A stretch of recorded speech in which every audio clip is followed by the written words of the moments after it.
Are you wondering about the different neighborhoods in Montgomery County, Maryland? Well, today we're going to do a little driving tour of Garrett Park, Garrett Park Estates, and White Flint Park. Today I'll give you a quick overview of these three areas and drive you through them so that you can see some of the different housing styles and get a better feel for the areas. My name's Harry Moore, and I'm an associate real estate broker with EXP Realty and a Kensington resident. If you find this information helpful, I'd really appreciate it if you'd tap that like button.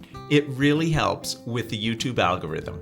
First, we'll start by looking at the map to give you an overview of where each of the areas are located. Lots of people have heard of Garrett Park, so we'll start there. It's actually its own zip code and doesn't have home mail delivery. The residents voted to maintain mail pickup at the post office to help foster a sense of connection and community. The town was incorporated in 1898, and it's included in the National Register of Historic Places. It also established itself as the first nuclear-free zone in the United States back in 1962. There's lots of other interesting history, and I've put a couple of links to resources for you in the remarks. First, we'll look at some basic demographic information for Garrett Park. There are 366 homes in the neighborhood, and the median household income is $188,000. The high school pyramid as of June 2022 for Garrett Park is Walter Johnson High School. If you'd like some more information about Walter Johnson High School, I've put a link to their website below. Garrett Park has a number of parks within its boundaries, including the Wells Neighborhood Park, Waverly Park, and the Garrett Park Playground. There's also a private swim club and easy access to Rock Creek Park.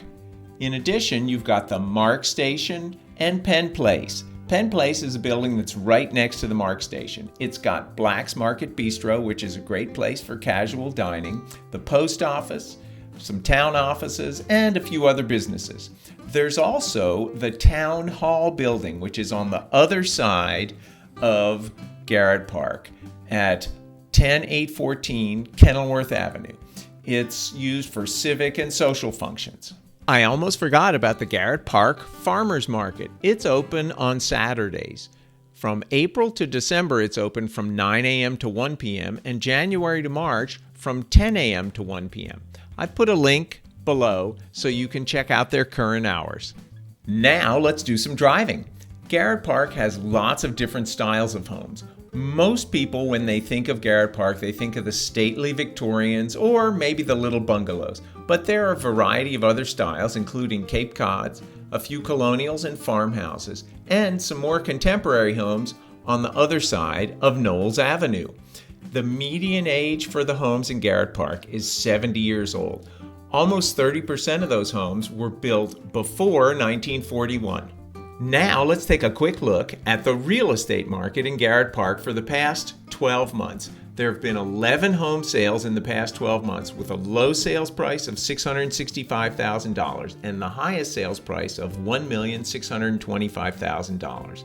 The size range for those homes was 1,164 to 3,520 square feet, and the median sales price, $940,000. The median days on market was 7 days, and the original list price to sale price ratio was 102.5%. This video was recorded in June of 2022. If you'd like to see what's for sale in Garrett Park and the nearby neighborhoods currently, you can look in the remarks for a search that I set up specifically for the neighborhood. Just a word of warning, since the neighborhoods are small, there isn't always something on the market. Now let's hop over to Garrett Park Estates and White Flint Park.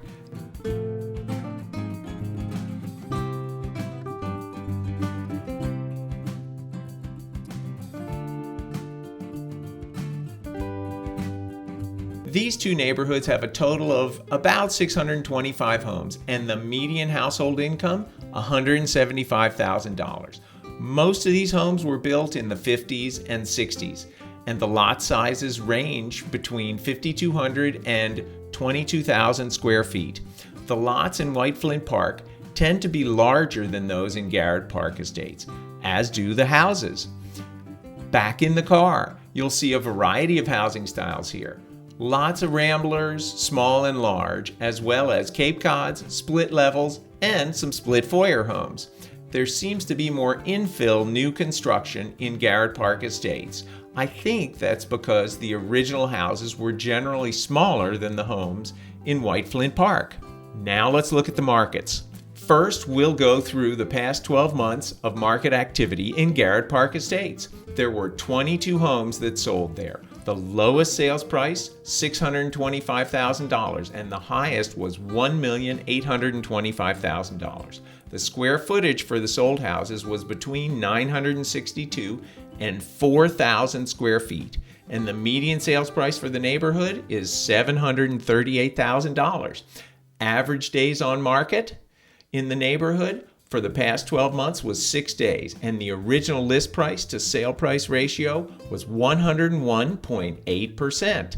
Now we'll go through the past 12 months of market activity in White Flint Park. There were 5 homes that sold there. The lowest sales price was $830,000 and the highest was $1,050,000.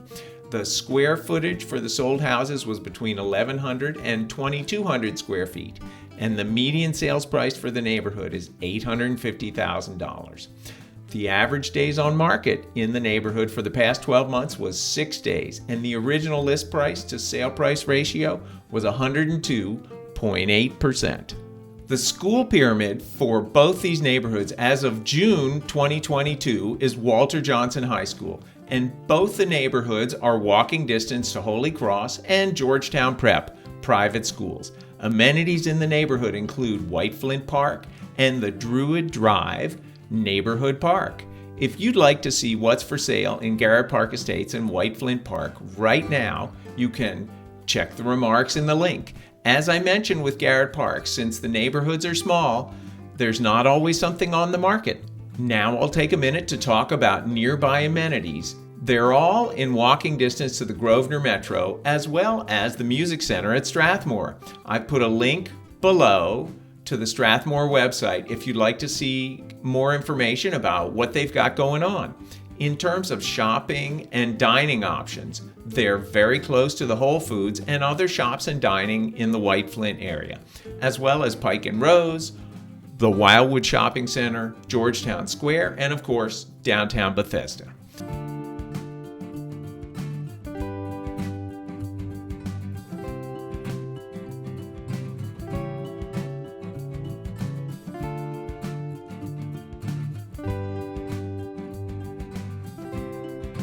Speaking of White Flint, the old White Flint Mall is a big question mark in the area. It was, for many years, a premier shopping mall in Montgomery County. Then it sort of started to slide downhill until it finally closed in 2015. There was that moment back in 2016 and 2017 when it was in the running for Amazon HQ, but that ended up going to Arlington. Now it's sitting there with big chain link fence around it, no trespassing signs everywhere, kind of dreary. I couldn't find any clear information online about where things stand, but I'll see what I can dig up and I'll report back to you in a future video. So there you go. There's a tour of Garrett Park, Garrett Park Estates, and White Flint Park. If you got any questions about Montgomery County real estate, please feel free to reach out. My contact information is below. If you'd like to see my recent video about the Homewood and Kensington Heights neighborhoods in Kensington, you can click over here. And if you'd like to subscribe to my channel so you can see new updates as they come out, click over there. Take care, and I'll see you on the next one.